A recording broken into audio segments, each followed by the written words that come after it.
Hello people, I'm D Scorpion, and in celebration of Orktober, I'm going to be releasing a series of videos all orc related for the entire month. To start off, I'm going to show you how to paint this seemingly green orc with no green, at least for the skin. To start off, you're going to need to prime your orc. I chose a basic gray here. Next, grab some Tallarn sand and brush it all over the skin. I ended up using airbrush just to save time. Quick side note, make sure you don't thin your paint down too much so it gets very watery like I did here. I kind of realized this early on when I started and wasn't necessarily happy with the results I was getting. I did opt to use another model instead, but I figured to go back once the first layer was dry and just use Tallarn sand but with less thinner. Came out pretty well. And when dried, it kind of gives a slight greenish tint, which I was very happy with when I first discovered it. Next up, we're going to take some Iron Warriors and base it all over the armor. Every single part of the armor. Kind of the back plates, the forearms, the knee greaves, all over there. Next up is to take some Rhinox hide and paint it all over the pants, everywhere.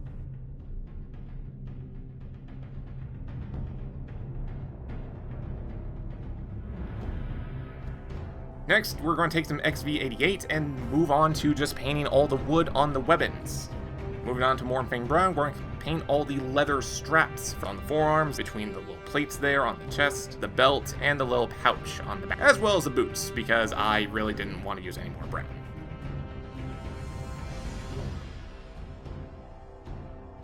Now we're going to take some Leadbelcher and paint it on all the weapon parts, as well as the chainmail. Then take some Ironjawz and paint it on the little bone tusk things, as well as the teeth.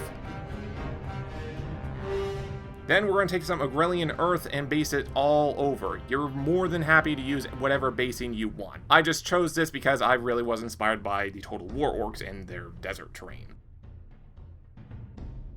After saying it overnight, it should look something like this. Now to start shading, we're going to use Nun Oil. I recommend the bigger pot. I'm just using whatever I had from my old beginner set, and just base all of the skin. Try to avoid the bone and just all the other little leather straps. Then take some Reikland Flesh Shade and just go over the chainmail. It kind of gives a little rusted effect. Then grab Agrax and just paint it all over the browns, from the leather, the bone, the teeth, and even the base. Forgot to mention, you should also use Nun Oil on the weapons and metal. After that, we're going to go back with Tallarn sand and just do some edge highlighting specifically on the face and the knuckles and fingers. Then take some Shabby Bone and just go over all the teeth, as well as the horns, tusks, whatever. Next, some Runefang Seal and just go over the chainmail bits and then just various parts of the weapons, kind of give them a little bit shiny. Not the armor. Take some Tau Orcher and just highlight the wood parts, the handles. Get some Scrag Brown and just highlight the bag, as well as some of the leather straps, the boots, and also the handles. And finally, Doombull Brown to finish off by highlighting parts of the pants. I ended up using Strike Brown as well to highlight the stitches on the pants.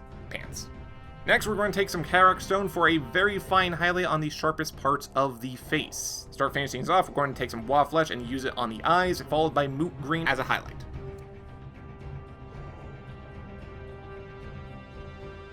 And finally, we're going to take some Terminatus Stone and just dry brush it all over the base. After that, just paint the trim of the base with whatever color you want, add whatever turfs you want, and you're done. Thank you so much for watching. I should have more videos down the pipeline. Next one should be about grots, or hobgoblins, or the hobgrots. And I should be working on a few more other projects outside of this. Like, subscribe, and share for more. Thanks so much.